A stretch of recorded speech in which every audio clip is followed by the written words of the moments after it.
नमस्कार दर्शक बंधु स्पंदनर आजिर अध्याय को आपण को स्वागत।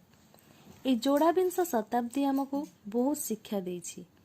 केउठी निज संपर्क अविश्वास बोझरे निजर भारसाम्य हराइछि, पुणी केउठी किछि अजणा संपर्क मानविकतार मिसाल सृष्टि करिछि। एई उत्थान पतन समय रे संपर्कर मूल्यबोध हेबा निहाती दरकार। दर्शक बंधु मु समृद्धि आपण मानक संपर्क रे संजीवनी सृष्टि करिबा भଳି कविता एमिति अनेक कथार द्वितीय भाग उपस्थापना करुछि। कवितार नाम एमिति अनेक कथा, लेखिका निर्मला नायक। एमिति अनेक कथा मनरे देई थाए व्यथा, कहिले कही हुए ना न कही रही हुए ना।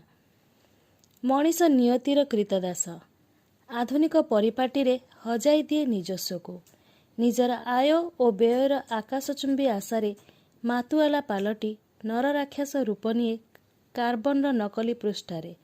एसबु कही हुए ना न कही सही हुए ना। एमिति अनेक कथा, मार ममता असरंती मूल्य, तार सातचिरा पणतकानी रे फुटी उठे ममतार अटल विश्वास, नथाए ता ममतारे विषाक्त मार आखि सामनारे आवश्यकता पड़े ना धर्मनिकितर मापक। मातृशक्तिर चिंताधारा चिंतन सदा सर्वदा समान। सर्वे भवन्तु सुखिन, संतान चिरंतन समस्ते समान। नमस्कार दर्शक बंधु।